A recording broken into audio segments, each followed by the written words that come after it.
Welcome back to the Central Podcasting Unit. I'm here in office today with Liam. And after a brief hiatus, it is good to be back on the podcast, doing the podcast. It sure is, and my name's Noah. Wow, I don't know if we're ever gonna get good at doing the introduction. I don't think so, but I think that's what makes us genuine. Well, so you know how YouTubers or different podcasters have their token introduction? Yeah. I think that's ours, is just having a very bad introduction. One time, I'm just going to wait for the outro and I'm going to be like, and I'm Noah. That's funny.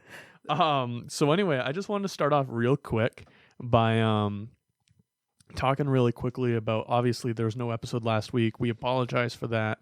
And we also apologize for the very late notice, because I don't think I actually ended up posting the notice of no episode until 3 p.m. So there's very late notice on the fact that there's going to be no episode. But as some of you may have noticed, our website went down. I don't want to talk about it. Well, unfortunately, I'm going to very briefly. Unfortunately, something had happened where we do website services, and we have test domains that we build websites on. So that you can, if I'm building a website for you, you can go to this URL and you can see your website as it's under construction. We had a couple projects in there. We were just getting them off our servers, cleaning that slate. And for whatever reason that I have not received an explanation for, our core website was also deleted in that process. Ironically, we had been working or discussing, hey, we should work on redesigning our website for about a month now. So that kind of forced our hand. And so it definitely did. Unfortunately, we weren't able to get the podcast for last week because we were building a new website. However, the new BasiliusTS.com is up and running. It actually, ironically enough, so the website, we finished the website, what's today? So we record the episodes a day before they go live. So it's Thursday right now, the 21st. And we finished the website, and the new website went live on Wednesday. Ironically enough, it was also down this morning. I didn't realize it was down this morning. Right. So our website, every website we host, we have to assign bandwidth to it. And every website we host is 10 gigabytes of bandwidth or something stupid it's never going to use, except for our website that had only one. And because we've spent so much time working on it, and then a lot of people checked out our new website when it got redesigned, it killed our bandwidth instantly. And so the website went down almost immediately after going back up. But it's all up and running now. The new Basilius site is there. Really encourage you to check it out. We worked really hard on it. We think it looks really nice. There's a lot of bug fixing to do, especially if you're checking it out on mobile, but we needed to have a website, so we pushed it out. But there will be further, improvements and tune-ups coming, within the coming weeks and over the coming months. Your feedback on the website is greatly appreciated. Yes, no, 100%. Please, provide feedback on the website, provide feedback on the, on the podcast, and if I remember, I'll make a blog post where we can do that, but also on Facebook as well. And so with that, let's get into the actual episode, after 4 minutes of tangent. We're talking about CPUs today, right? We are talking about CPUs. So one of the things that we had wanted to do in episode 2 is to talk not just about phones, but transition into a discussion about processors. We severely underestimated our ability to speak and kind of maintain a discussion on the podcast. So we only ended up talking about phones. So we want to talk about processors, and I'm glad that we waited because there's been a few relatively significant things that have happened with processors over the last week or so. So we'll be able to talk about some of that a little bit. Yep. All right. So the first thing to talk about, I think we have a rough checklist of what we want to go down. But kind of one of the most prominent things is over the last few weeks and really over the last couple of months, the battle between Intel and AMD has really picked up. So very briefly, for those who may or may not be aware, why don't you just kind of go over Intel and AMD real quick? So Intel and AMD are the two main players in the CPU market for computers. Yep. They make desktop processors. They make processors that are in your laptops. Pretty much everything except for mobile phones and stuff like that. And so what is, what really is the processor, if you just had to describe it very simply? Just what is a processor? Yeah. So the processor is kind of like the brain of the computer. It controls the processes and tells the other components in the computer how to work with each other. Sure. So the processor is really the processor really is, like Noah said, the brain of the computer. It's what facilitates everything the computer does. Yep. To an extent, the motherboard also facilitates a lot of that, but the processor processes it. When an application wants something done, it sends that to the processor. The processor spits it back out in a way that the parts can read it in very, very layman's terms. So what's interesting is that Intel has traditionally been the processor company. And one of the things that we actually learned doing some research is a concept of, what's it called? Second supply. It's something along. I feel dumb not being able to think about it. Why don't you explain the process? I'm going to look it up real quick. The proper term. So essentially what this second thing is when a company in the technology sector allows a competing company to manufacture their parts. Intel allowed AMD to do this back in the day. It's like the 80s. Yeah, back in the 80s, something like that. Because Intel had pretty much a lock on the market. They had a monopoly on the market. And if their processors had failed at that time, or if they put out a bad batch of CPUs at the time, then the computers that they were in would have all failed at the same time. So by AMD manufacturing some of their processors, that significantly reduced the likelihood of a failure. Okay, so the term is second source. Second source. That makes sense. So second source is the term. Whew. If I'm not mistaken, I think graphics cards are also a relative example of that. Kind of. Because it's all built off of the NVIDIA frameworks. Don't quote me on that, but yeah, I think so. You have like different coolers and stuff like that, and different companies will manufacture. Each companies do their own different things. I like to think of it as how well, I guess that is a different arrangement, because the thing with the thing with second source manufacturing is and actually Intel. So Intel and AMD historically have not necessarily gotten along too well, and that stems back from their second source manufacturing days, because Intel would provide the agreements but wouldn't provide AMD the rights to produce every necessary part of a processor. So there were some legal disputes and so on and so forth about what did AMD actually have the right to produce and not produce within these agreements, and the courts actually ended up eventually siding in AMD's favor.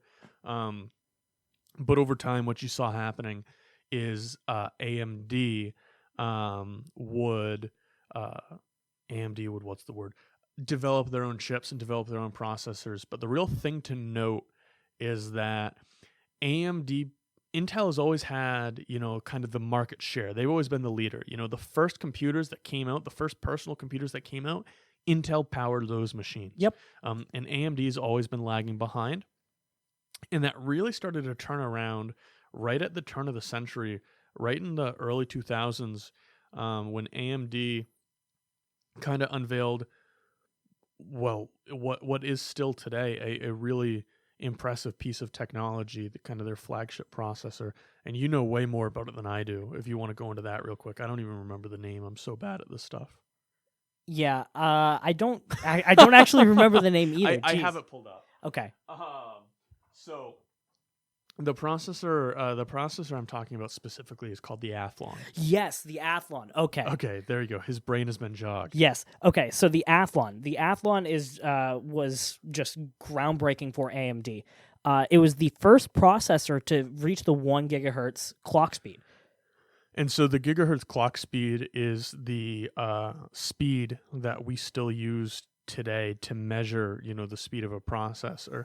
And the thing that's really important to note is that you'll still see modern processors that are in the speeds of 2.7. Sometimes a processor will throttle down to 0.8. You'll see processors that are still within a good threshold of that, within that 1, if you will. But the important thing to note is that clock speed isn't the only thing that determines the speed of a processor.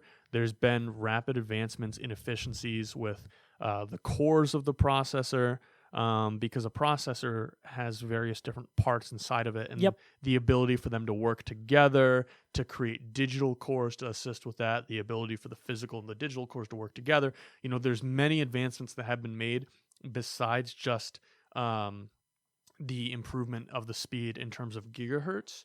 So for a processor to be 1 gigahertz back then is very impressive. Mm-hmm. What's even more impressive is that it could overclock to over 2 gigahertz, which puts it in terms of gigahertz comparable to a low-end semi-modern processor.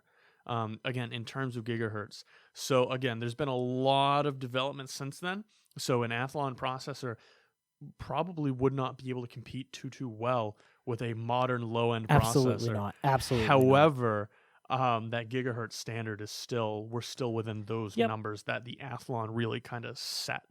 And so AMD holds the credit for doing that. Yeah, and it really kind of launched them into, I would argue, into where we are now. And where we are now is the stagnation of Intel and the rise of AMD.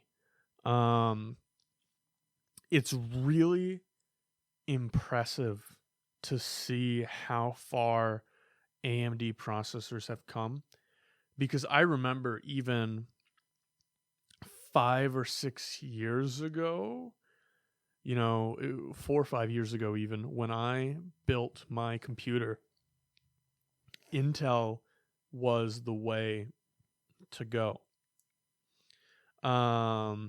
But that was the tail end of it. And so what's happened is that Intel is basically taking the same framework and just strapping more into it.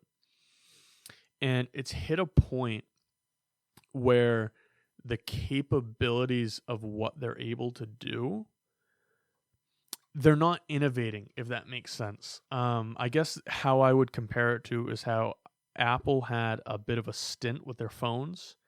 And the phones didn't really change too much over several years. Intel's kind of hit that point where they're rolling out, processors, and they're slightly faster, and they're slightly more this, and they're slightly more that, but there's nothing innovative coming out of Intel. Even to the point where the processor generations, they're not even getting creative with the naming anymore. You used to have these creative names that they would come up with for their processor generations, like Coffee Lake. Well, 2018's 9th generation processors were just named Coffee Lake Refresh. Literally, that was the product name for it. Yeah. So it was pretty much just Coffee Lake, but with an altered, with a couple things altered. They even used the same socket, motherboard socket. It was just LGA 1151.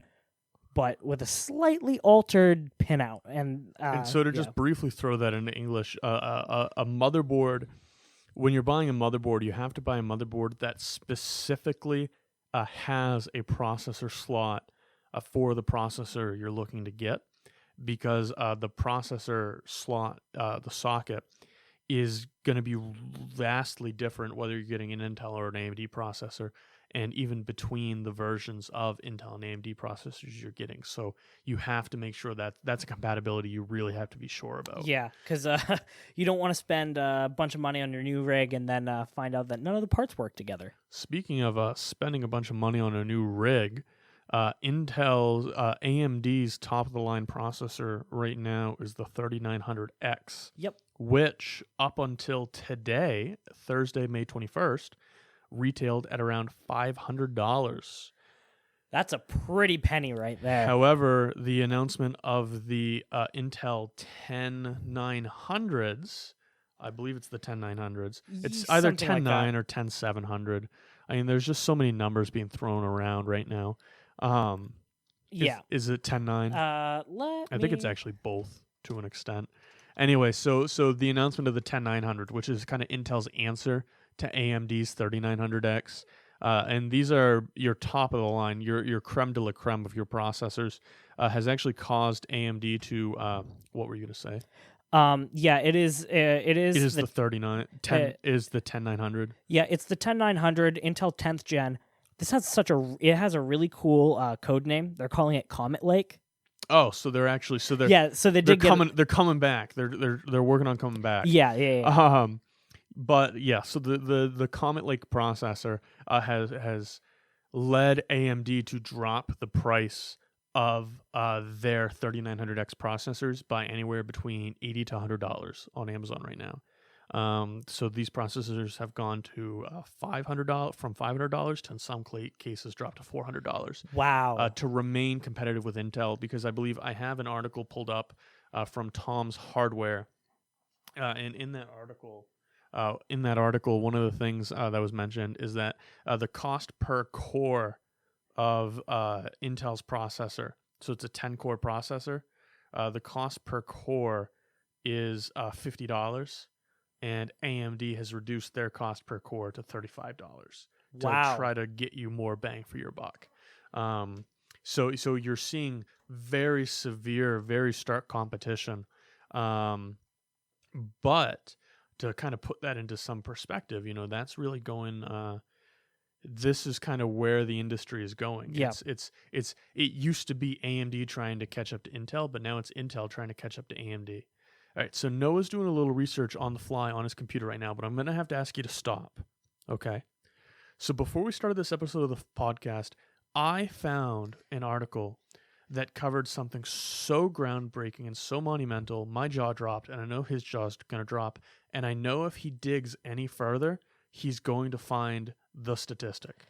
Oh, lovely. I need you to look away from my screen, okay? Okay, I'm looking away. I'm looking at the wall. I'm looking at this great... Right. So you're looking at the wall, and as you're looking at the wall, I'm just pulling this out. I'm looking at some I'm going great to read. scenery. I'm going to read the article title, and again, I'm on not Tom's Hardware. I'm sorry, I'm on Tech Radar.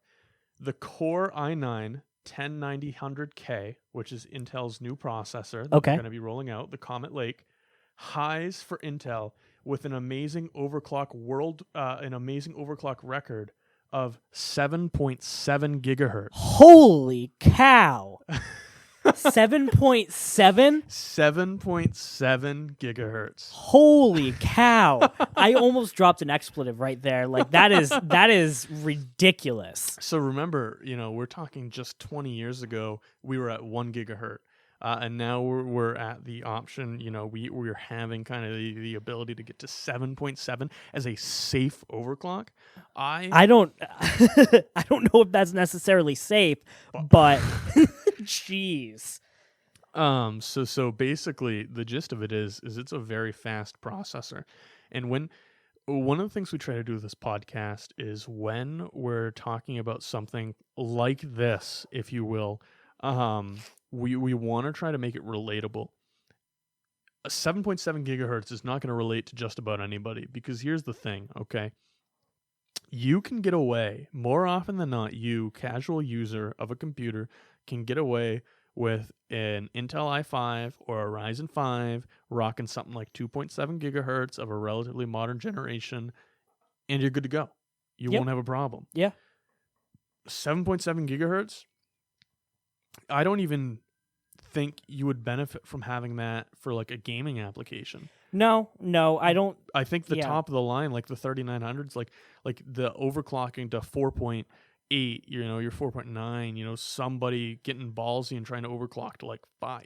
I think that was already like modern games don't need more than that. There's statistics out there that show that clock speed doesn't. I mean, don't quote me on this. Clock speed doesn't really play into games that much. Well, it's a lot. Once you get past a certain point. Well, if you play games like I do. Sure. So I play games can kind of go.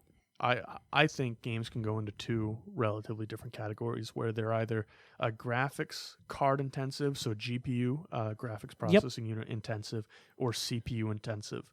And if you play games like, your Modern Warfare, your Fortnite, and so on and so forth, your Call of Duties, those are very graphics intensive games. If you play more games, people nickname the games I play as spreadsheets with an interface on top of them. Yeah, no kidding. And so, games that's very numbers based, and there's not much in terms of high quality graphics there. Yep. So that's more, processor intensive. But again, you also do get slapped into other bottlenecks, like the speed of your RAM. Before you hit 7.7 gigahertz, I'm sure you're going to be hit with another bottleneck somewhere on that system. Although I'm pretty sure that the number of the amount of RAM that these CPUs can handle now is just absurd. Yeah, we're really it's going to be. I feel like hardware's really gotten to a point where software. I say software isn't keeping up with it, but I would say like casual software isn't keeping up with it. Yeah. Once you start getting into like virtual reality and stuff like that, or if you're doing a lot of work with like video editing or very specific purpose, I think that's really where a lot of this high-end, uber high-end stuff we're seeing is really going to be relevant. But to kind of tie Intel and AMD all together, because what a conversation it has been. The big thing is that AMD has officially overtaken Intel as the market leader with processors. Not the overclocking leader, apparently. Not the overclocking leader, apparently. But, in terms of physical units sold, AMD has taken that over. They have 50% market share in the CPU market. Intel is evidently still innovating. Yep. But one of the things that I was talking to Noah about earlier today is that the framework that Intel is building on is becoming somewhat dated. So how much they can stretch kind of what they're doing remains to be seen. And AMD has already kind of passed some of the innovations that Intel is trying to develop in its own processors. So, for example, in Intel processors, most of them are built at 14 nanometers. Yep. And an AMD processor right now is running at 7 nanometers. And that's letting them just slap so much more into their processors. Yeah. So the gist of it is, if you're getting a computer and you're getting a processor, I would say, it used to be a few years ago, if you were all gaming, you go an AMD processor. At first it was Intel everything, and then it became, if you're gaming, you go with an AMD processor. Now I would say, even if you're not looking for gaming performance, an AMD processor is going to give you more bang for your buck. It's where the innovation is. The cost is still very competitive, if not cheaper in many cases than It is a lot cheaper. That's something we haven't even touched. On. Always, for the most part, if you're buying new and you want a fairly inexpensive CPU, for the most part, you wanted to go with AMD. Okay? Like if you wanted something,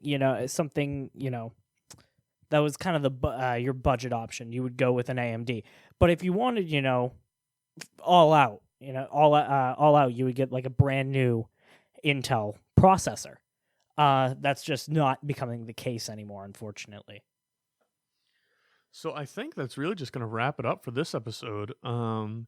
We've had a bit of fun talking about processors. I think you're going to hear more about processors in the future, because here's the thing, okay?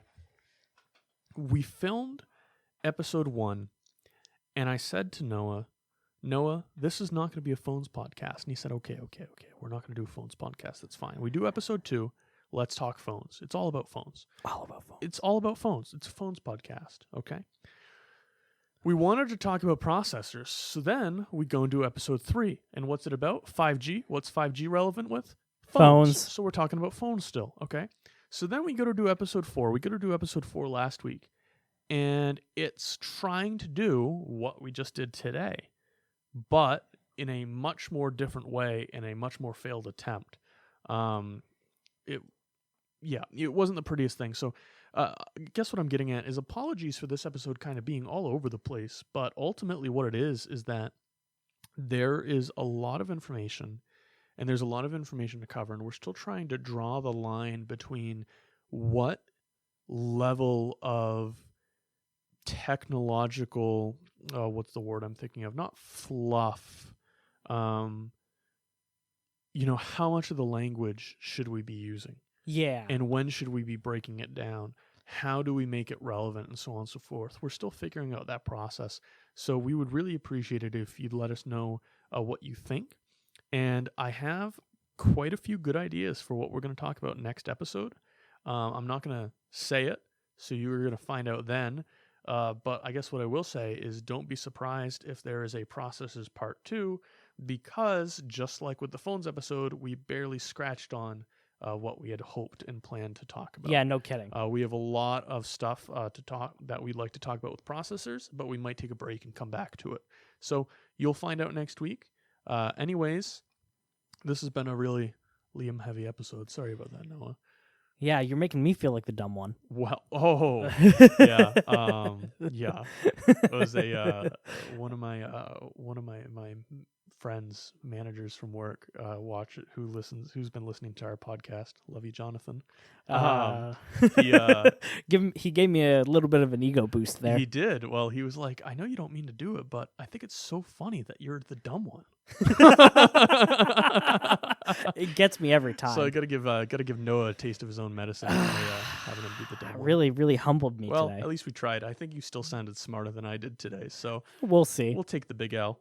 Anyway, thank you very much for listening. This has been the CPU, the Central Podcasting Unit. Another thing to throw out there too, this is going to be the first episode with our new logo. I'd like to throw out a big thank you to my buddy Matthias Mack out in Brazil, who designed a new logo for the Central Podcasting Unit for us. So thank you very much, Mac. Yes, we're really liking you. it. We're really appreciating it. We're really looking forward to previewing it on this episode.